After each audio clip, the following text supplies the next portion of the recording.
알겠습니다. 예, 예.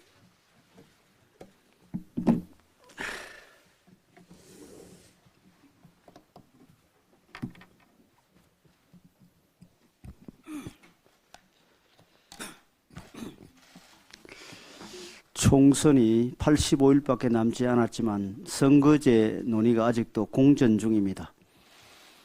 민주당이 민의를 투표에 어떻게 충실히 반영할지 고민하기보다 당내 이해관계에 매몰되어 입장을 정하지 못하고 있기 때문입니다.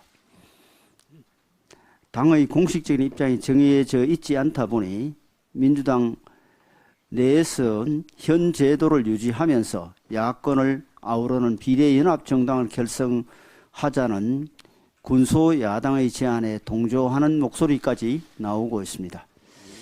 비례연합정당은 결국 선거가 끝나면 갈라질 운명으로 어떤 명분을 내세우더라도 야합을 통해 의석수를 늘리려는 꼼수에 불과합니다.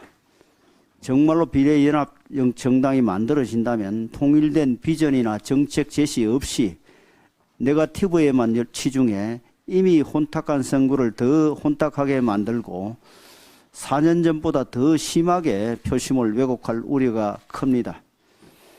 준연동형 비례제는 국민 눈 가리고 자기들끼리 의석 나눠먹기 하겠다는 것입니다. 더 황당한 것은 자기들끼리 의석을 나눠 먹겠다면서 국민들은 국회의원을 어떻게 뽑는지 몰라도 된다는 아나무인격입니다. 자기들도 이해하기 힘든 복잡한 선거법을 만들어 놓고 국민은 몰라도 된다는 발상은 국민을 바보 취급하는 것입니다. 선거제는 국민 누구나 이해할 수 있도록 쉬워야 하고 민의를 명확하게 반영해야 합니다. 또한 선거에서의 선택이 선거 이후의 의회 구성에도 연속성 있게 반영되어야 합니다. 21대 총선은 이런 면에서 실패한 정치 실험이었습니다. 국민들께서 연동형 비례대표제의 복잡함과 위성정당의 출현에 전례 없는 혼란을 겪었고 선거 이후엔 군소정당의 이합 집산으로 상당한 피로감까지 느꼈습니다. 결국 국민께 효능감을 준 총선이 아니었다고 생각합니다. 따라서 우리 당은 병립형 비례대표제의 복원을 주장합니다. 그 선출 방식이 국민들께서 이해하기 쉽고 정당이 내세운 정책과 공약을 바탕으로 책임 있는 경쟁을 가능하게 하기 때문입니다. 어떻게 하면 상대의 의석을 한 석이라도 줄일 수 있을지, 어떻게 하면 자기 진영의 영향력을 조금이라도 늘릴 수 있을지 계산하는 선거제는 이미 그 의도부터가 잘못된 것입니다. 민주당이 21대 국회 4년간 국민께 보인 모습이 떳떳하다면 더 이상 군소 야당의 뒤에 숨을 것이 아니라 병립형 비례대표제로의 회귀를 선언하고 총선에서 당당하게 승부하자고 제안드립니다. 어제 농해수위 안건조정위원회에서 민주당이 양곡관리법 개정안을 단독 처리했습니다. 지난번과 같이 이번에도 무소속 상태인 윤미향 의원이 안건조정위원회에 포함돼 단독 처리를 도왔습니다.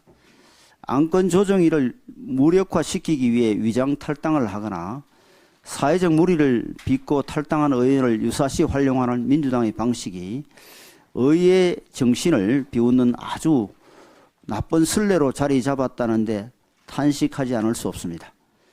작년에 폐기된 양곡관리법 개정안은 이재명 대표가 1호 민생법안으로 힘을 실은 법안이었지만 시장 왜곡과 과잉 공급을 초래할 뿐만 아니라 과도한 재정 소요를 유발하는 문제가 있었습니다.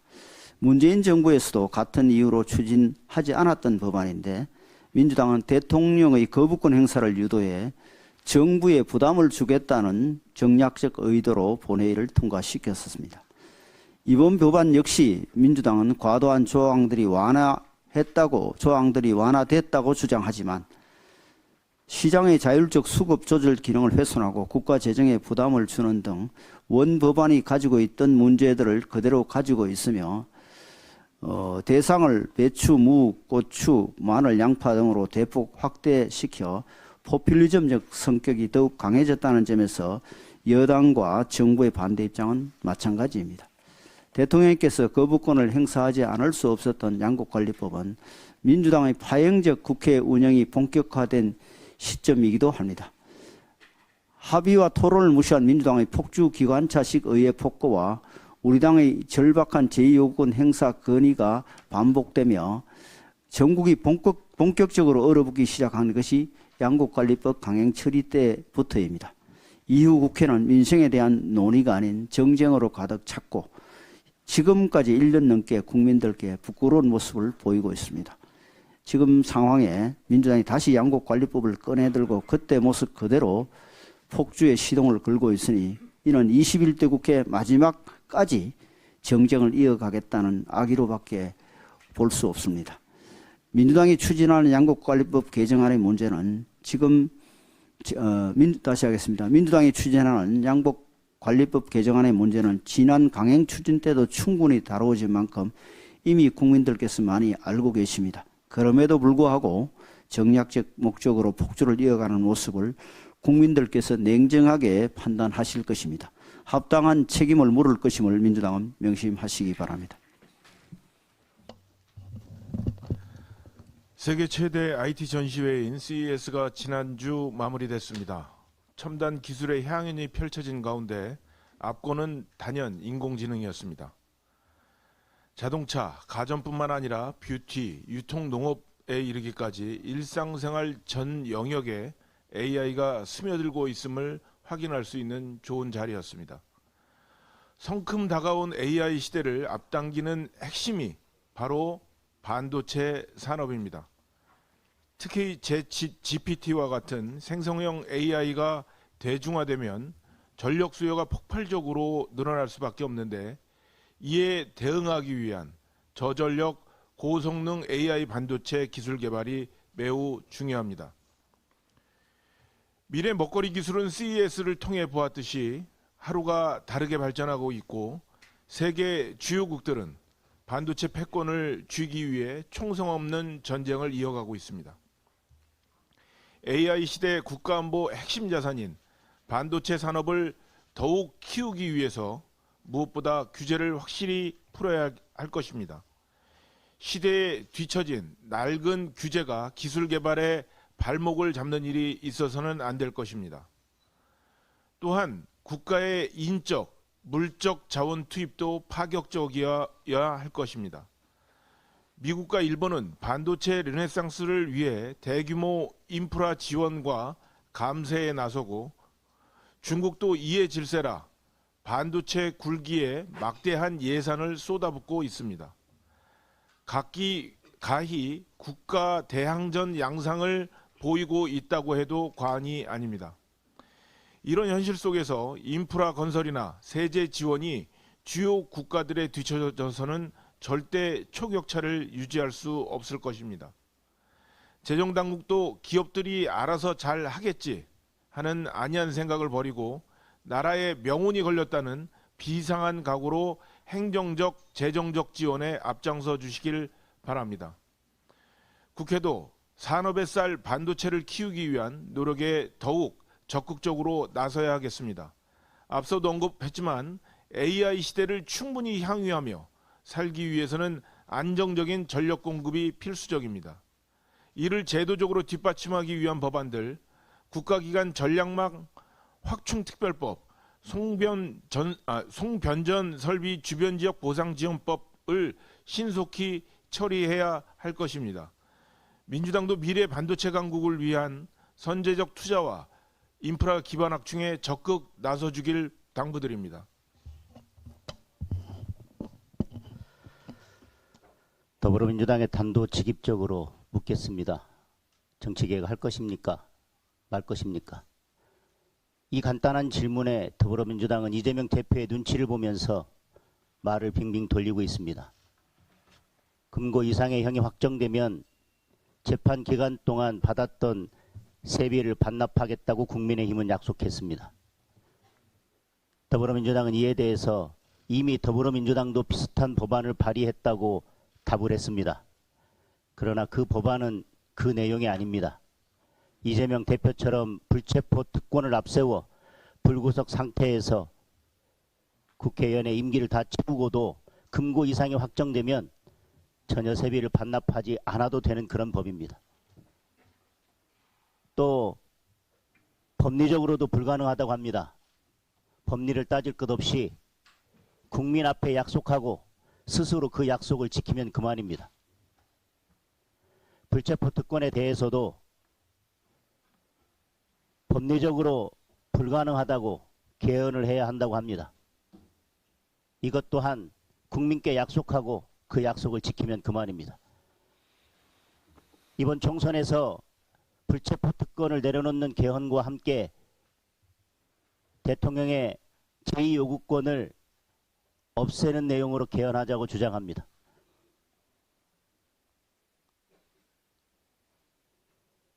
나부터 내려놓고 정치 개혁을 하자고 했더니 너부터 내려놓으라고 지금 때를 쓰고 있습니다. 마음에 들지 않으면 검찰의 수사권도 없애고 경찰의 수사권도 없애고 감사원의 감사권도 없애고 이제 대통령의 제2요구권까지 없애자고 합니다. 국민의힘은 말을 지키고 더불어민주당은 말을 바꿉니다. 국민의힘은 나부터 내려놓겠다고 말하고 더불어민주당은 너부터 내려놓으라고 말합니다. 정치개혁은 너부터 시작하는 것이 아니라 나부터 시작합니다. 단도직입적으로 말씀드리겠습니다. 국민의힘은 정치개혁 하겠습니다.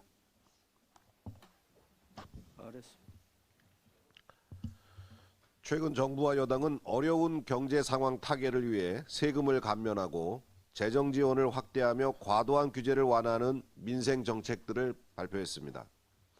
우선 취약계층의 전기요금 인상을 유예하고 소상공인 자영업자의 제2금융권 대출금 이자를 최대 150만 원 감면토록 했습니다. 또한 서민과 소상공인의 대출 연체 기록 삭제, 주택 공급 확대를 위한 1110 부동산 대책 등 높은 물가 상승률로 인한 국민 부담을 줄이고 침체된 경기에 숨통을 틔우기 위한 정책을 마련하였습니다.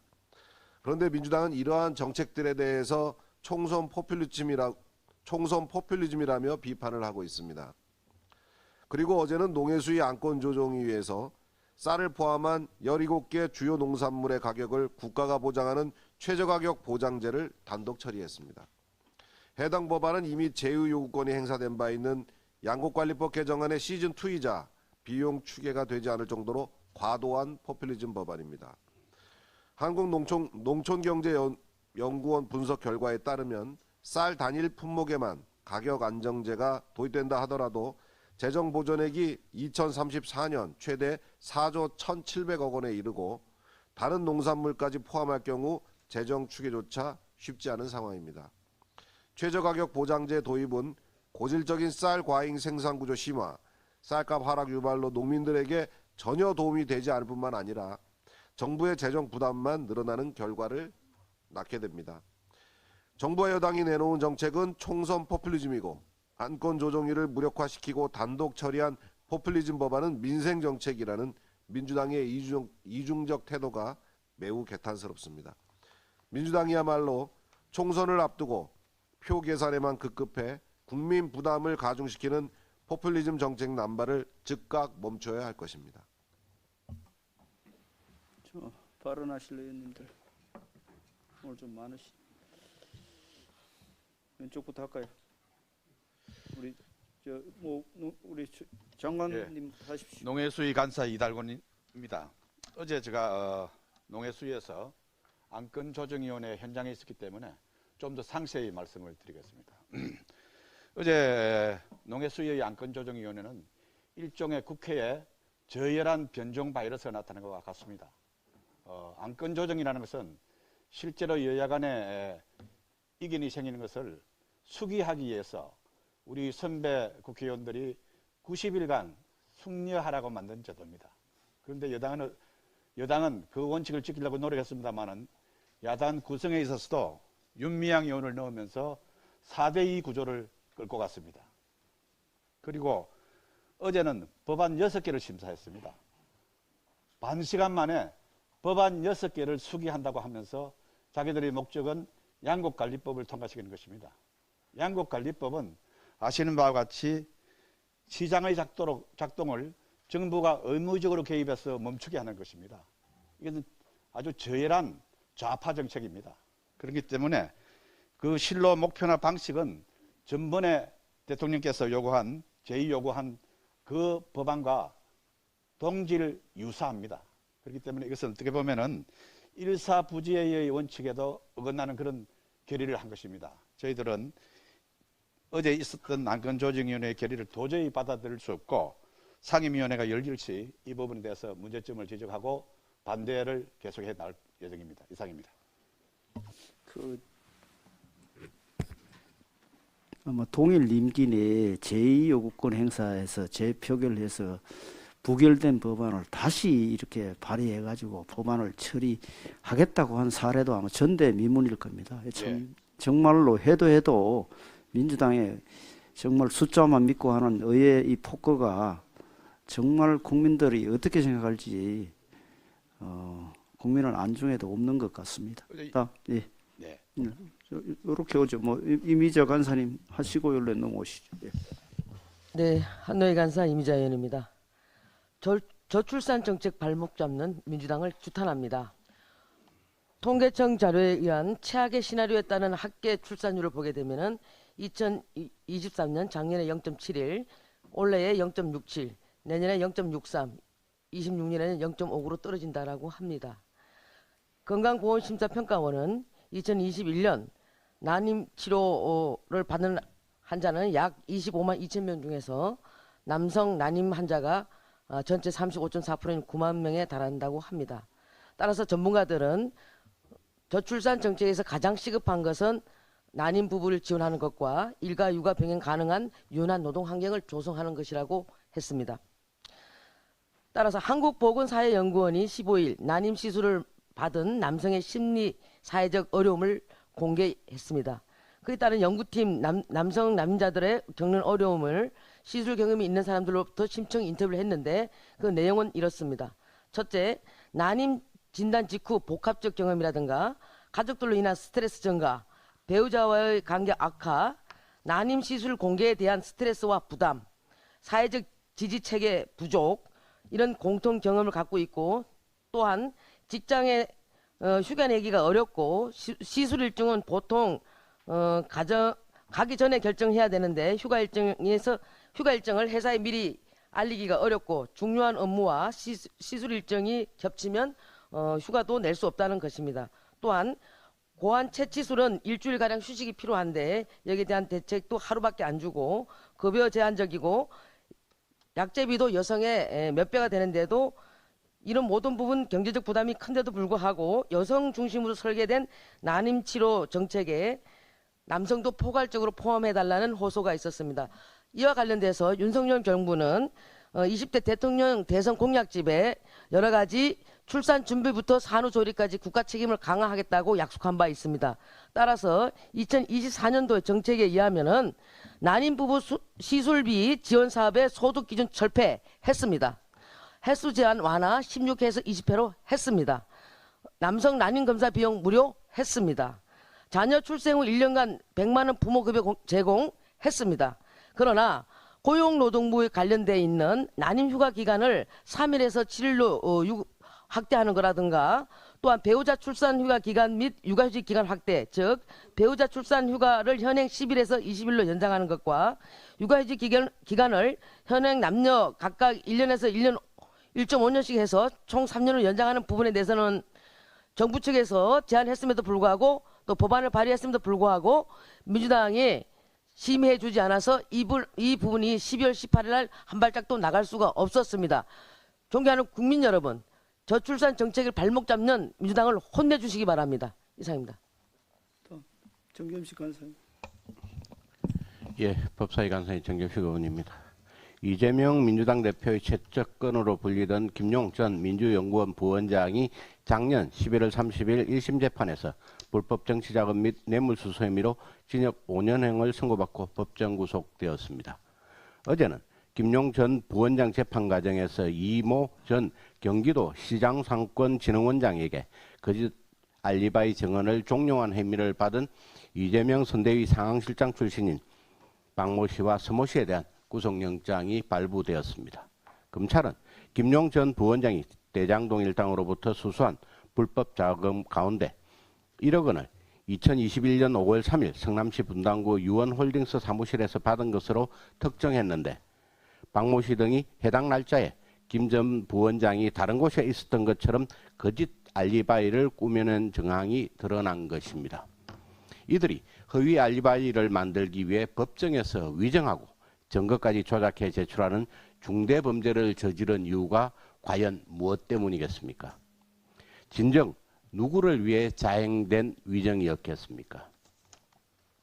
이번 구속영장 발부로 대장동 일당들과 이 대표를 연결하는 핵심 고리인 김용을 무죄로 만들어 불똥이 이재명 대표에게 떨어지는 걸 차단하기 위한 그들의 무리한 술수였다는 것이 만천하에 드러났다 해도 과언이 아닐 것입니다. 이 사건의 몸통인 이재명 민주당 대표 본인도 검사 사칭 사건 재판에서 위정을 교사한 혐의로 기소돼 재판을 받고 있습니다.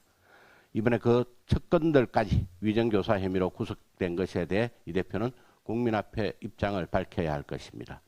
이런 상황임에도 민주당은 줄곧 야당 탄압 프레임을 고집하면서 이에 대해 반성하기는커녕 되레 정권과 검찰 등을 비난해온 바 있습니다. 부끄러움을 전혀 모르는 몰염치의 극치를 보여주고 있습니다. 국민을 우습게 보는 이런 적반하장 행태를 일삼고 있는 민주당에 대한 국민의 신뢰는 이미 무너졌습니다. 검찰과 법원은 이 대표를 비롯한 관련자들에 대한 위정교사 및 불법 자금 사용처 등에 대한 수사와 재판을 서둘러야 될 것입니다. 신속한 수사와 재판만이 부패 비리의 재발을 막고 법치주의를 바로 세울 수 있는 길이 될 것이라는 점을 강조합니다. 이상입니다. 또 문체위 간사. 문화체육관광위원회 간사 이용호입니다. 스트레스 안주는 비정치적인 내용입니다. 오는 19일부터 시작되는 2024 강원 동계 청소년 올림픽 대회가 사흘 앞으로 다가왔습니다. 이번 강원 동계 청소년 올림픽은 아시아에서 최초로 개최되는 대회라 더욱 의미가 있습니다. 잼버리 실패를 교훈 삼아 긴장의 끈을 놓지 않고 준비해 오신 조직위와 문체부, 강원도 등의 노고에 감사드립니다. 또한 올림픽 현장에서 손과 발이 되어주실 운영 인력들과 자원봉사자 분들께도 감사의 말씀을 드립니다. 조직위는 세계 각국의 많은 청소년들이 함께하는 만큼 원활한 경기 운영은 물론 선수들의 숙소, 식사, 위생, 안전사고 등에도 꼼꼼하게 대비책을 마련해 주시기를 당부드립니다. 무엇보다 어린 나이에도 밤낮 없이 훈련에 매진해 온 각국 선수단과 우리 팀에 큰 응원의 박수를 보냅니다. 자신과의 싸움에서 꿋꿋이 이겨낸 여러분은 결과와 상관없이 이미 승자입니다. 청소년 올림픽은 그간 선수들이 열심히 훈련한 성과를 확인하는 곳이지만 동시에 도전 정신을 배우고 선수들 간 우정과 화합의 가치를 나누는 행사입니다. 청소년 올림픽에서 메달 순위를 집계하지 않는 이유이기도 합니다. 다가오는 총선에서도 우리 국민의힘은 공정하게 경쟁하고 우직하게 민심만을 받들어서 국민께 박수받는 총선을 만들어 나가겠습니다. 다시 한번 2024 강원 동계 청소년 올림픽 대회의 성공적인 개최를 응원하고 국민들의 많은 관심과 성원을 당부드립니다.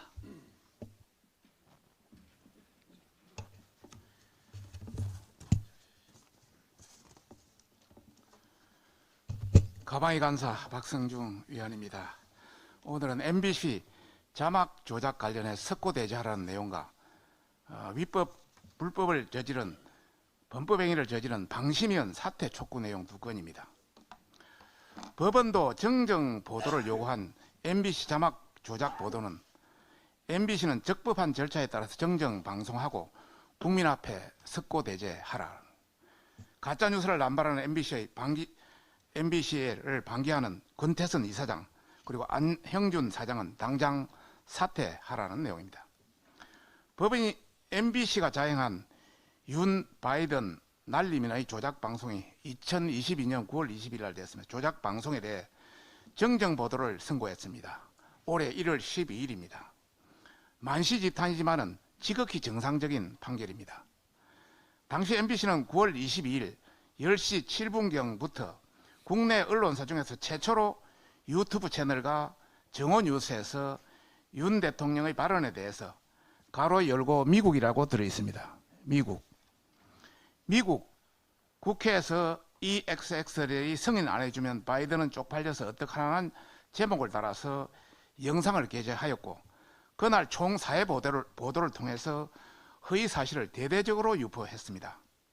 그러나 법원은 MBC의 미국 순방 과정에서 윤 대통령은 미국과 바이든은이라고 발언한 사실이 없음이 밝혀졌으므로 이를 바로잡습니다 라고 언론중재법 제14조에 따라서 정정방송할 것을 요구하고 있습니다. 다수의 음성 분석 전문가들 역시 같은 판단을 내리고 있습니다. 하지만 MBC는 이를 인정하지 않고 현장 전체 기자단의 집단지성 결과물이었다는 어처구니 없는 주장을 하며 즉각 항소를 예고하고 있습니다. 음성 분석 전문가들조차 분별할 수 없는 내용을 확인도 하지 않고 단정적으로 자막을 넣은 것은 집단지성의 결과물이 아니라 허위 조작 범죄일 뿐입니다. 심지어 MBC는 법원의 판단 이후 보도에서 보시면은 법원의 판단 이후 보도에서 미국이라는 용어를 아예 뺐습니다. 미국이라는 가로알의 단어를 양심도 없이 제외하면서 국민을 호도하고 있습니다. MBC와 같은 이런 허위 사실 유포 범죄자들이 오히려 더 큰 소리를 내는 이런 천인공노할 일이 또다시 발생하고 있는 것입니다. 민주당과 MBC에 강력히 경고합니다. 국민들은 가짜 뉴스를 남발하는 민노총 언론노조에 장악된 노영방송 MBC가 공영의 자격을 계속 유지한다는 것 자체가 어불성설이라고 말하고 있습니다. 이에 방심위는 밀어놨던 자막 조작 방송에 대한 심의를 즉각 진행하여 MBC에 대한 최고 수준의 징계를 해야 할 것입니다. 방통위는 MBC의 공영방송 자격 여부와 재승인 재허가 문제를 심도 있게 검토해야 할 것입니다. 박문진 건태선 이사장은 이번 사건을 포함해서 감사원 간사 청구를 불법으로 거부한 직권남용 등의 책임을 지고 사퇴해야 할 것입니다. 안영준 MBC 사장도 개인 비리와 MBC가 자행한 조작 편파 방송으로 인해 향후 MBC가 재승인 재허가에 심각한 영향을 끼칠 것이 자명하므로 국민 시청권을 더 이상 위협하지 말고 지금 당장 사퇴할 것을 강력히 경고하는 바입니다. 한 가지 더 말씀드리면 사상 초유의 욕설, 폭행, 비밀 누설한 방송통신심의위원회를 모독한 옥시찬, 김유진 의원은 즉각 사퇴하라는 겁니다. 최근 민주당 추천 옥시찬, 김유진 방심위원이 방통 이 설치법에 규정된 비밀 유지 의무를 위반한 것도 모자라서 정기회의 중에 유일인 방심위원장의 욕설과 폭력 테러를 자행한 것은 자행하는 위원회를 모독하는 일이 벌어졌습니다. 이런 범법 행위를 자행한 것만으로도 당연히 방통위 설치법 8조, 공무원법 56조에 따라 해촉될 수 있습니다. 특히 방심위원은 저널리즘 기반의 윤리성과 뛰어난 전문성이 있어야 합니다. 그러나 옥시찬, 김유진 의원은 방심위원으로서 갖춰야 할 기본 소양을 갖추지 못했을 뿐더러 인격에도 큰 하자가 있습니다. 이런 자들을 추천한 민주당의 수준이 개탄소를 뿌립니다. 옥시찬, 김유진 방심위원에게 강력히 경고합니다. 두 의원은 방송통신심의위원회를 모독하고 위원회의 기능을 마비시킨 것에 대한 책임을 지고 즉각 사퇴할 것을 경고하는 바입니다. 예, 기획재정위원회 유성걸 의원입니다.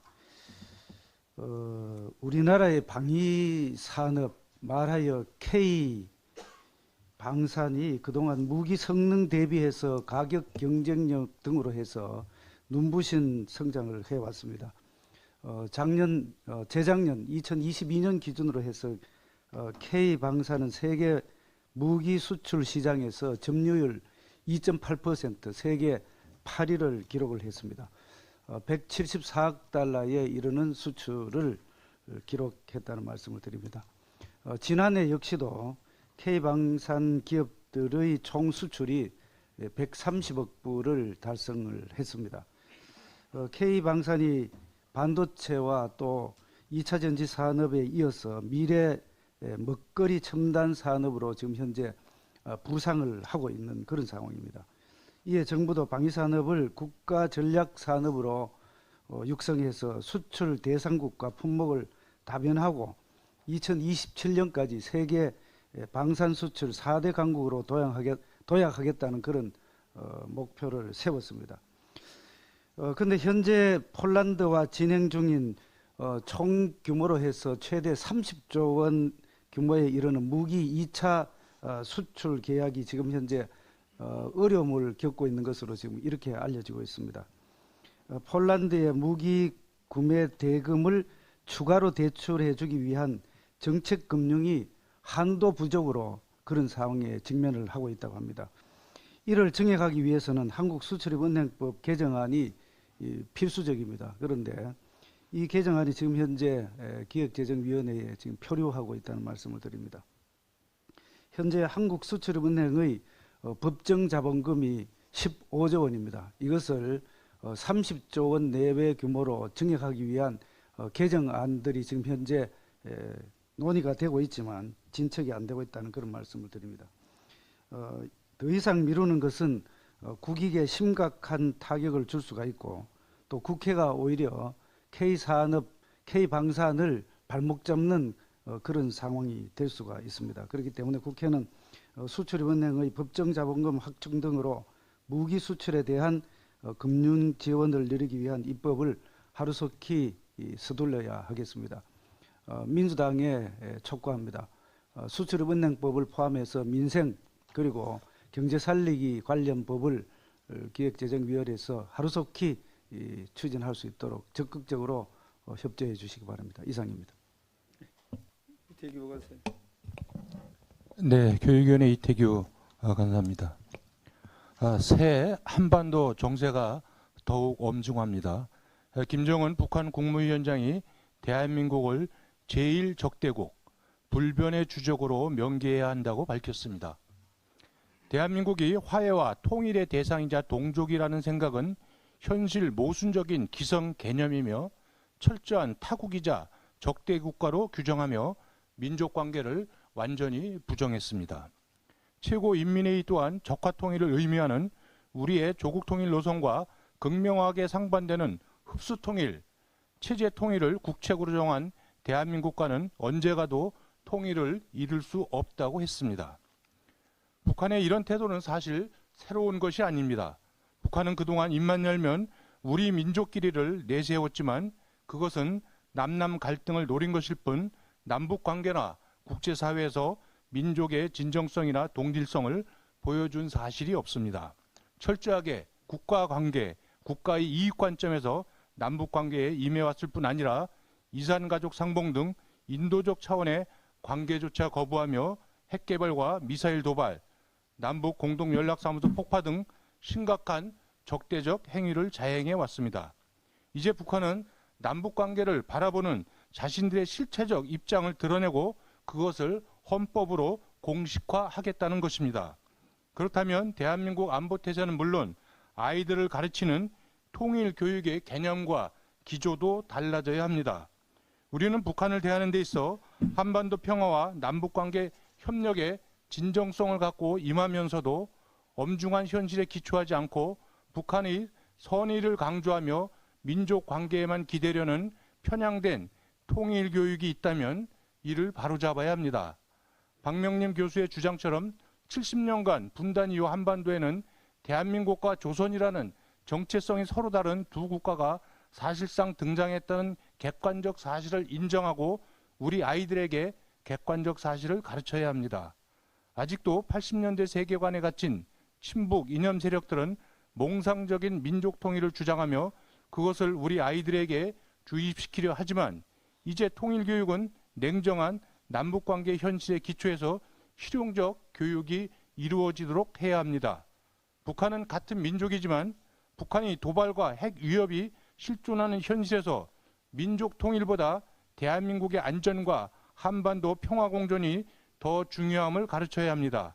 이를 위해 자유, 인권, 민주주의 등 인류 보편적 가치와 안보 의식을 강화하는 대한민국 중심의 실용적인 통일교육 교재가 새롭게 만들어져야 합니다. 태영호 간사님.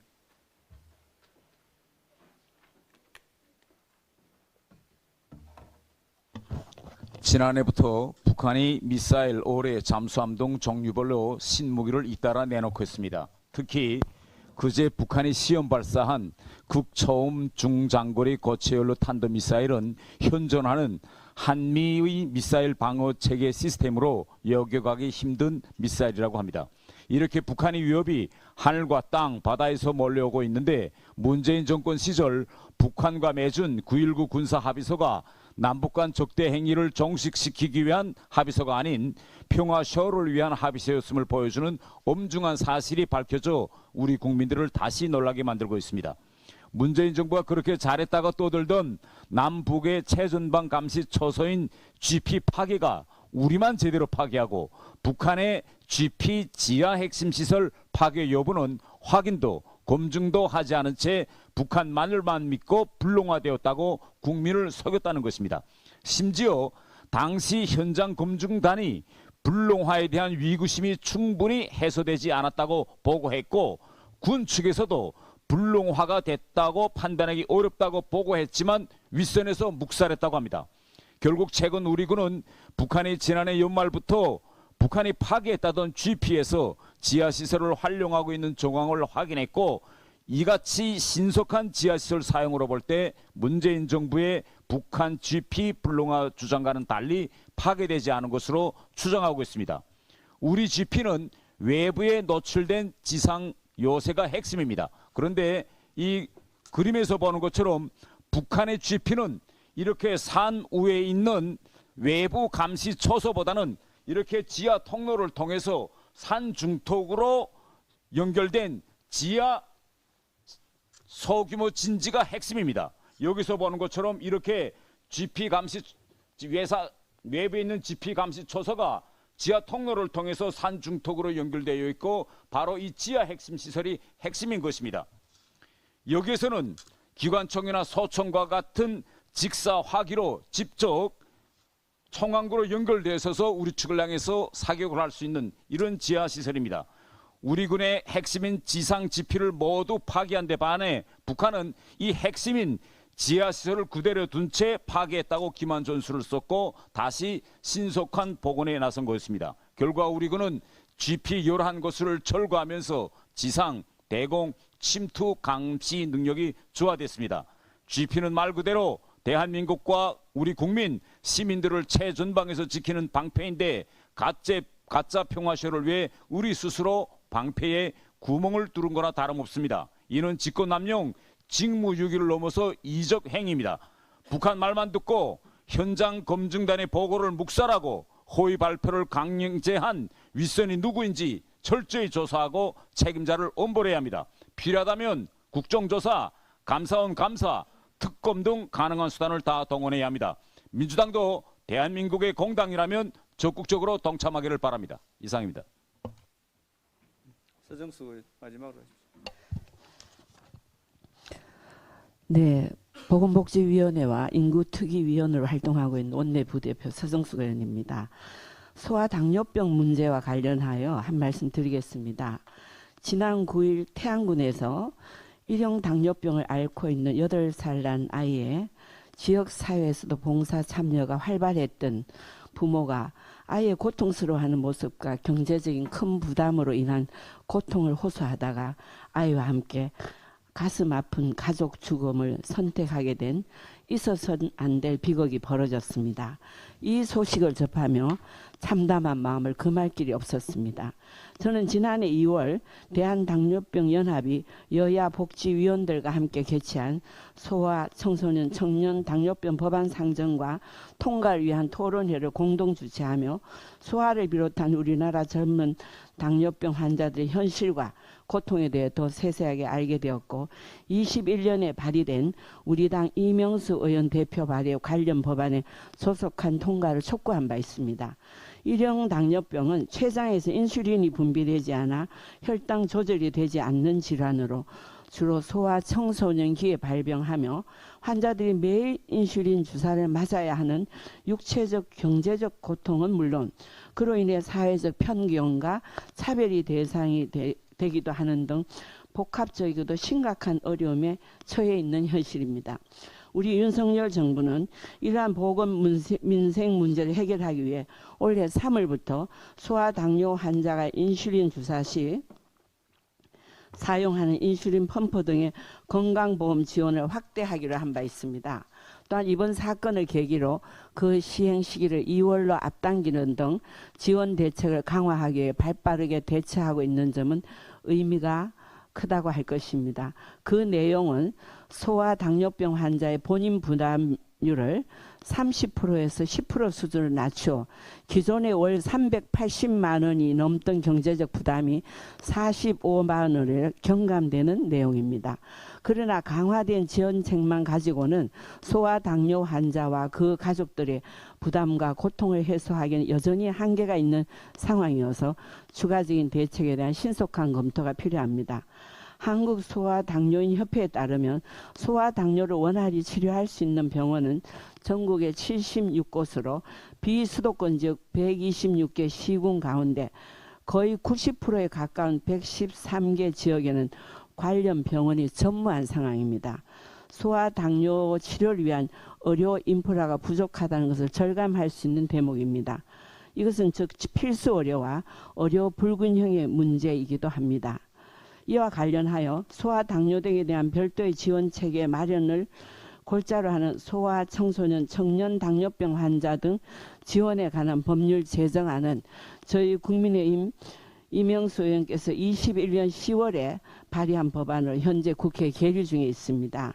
현재까지는 심뇌혈관 질환과 함께 관리되고 있다는 이유로 별도의 지원체계 필요성에 대한 소극적으로 논의된 것이 사실이나 현재의 지원체계 마련은 부족하다는 것이 입증되고 있는 만큼 이 부분에 대한 보다 적극적이고 전향적인 논의가 필요할 것으로 보입니다.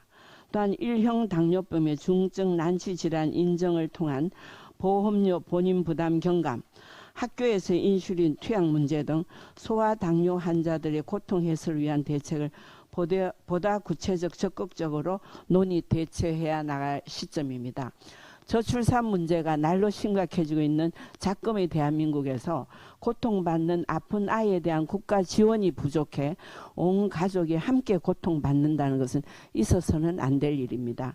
소아당뇨 환자들이 겪는 고통과 국가적 지원 필요성에 대한 국민적 공감대가 형성되고 있는 만큼 관련 대책의 추가적 도입에 대해 정부가 우선적 적극적으로 나서 주실 것을 당부드립니다.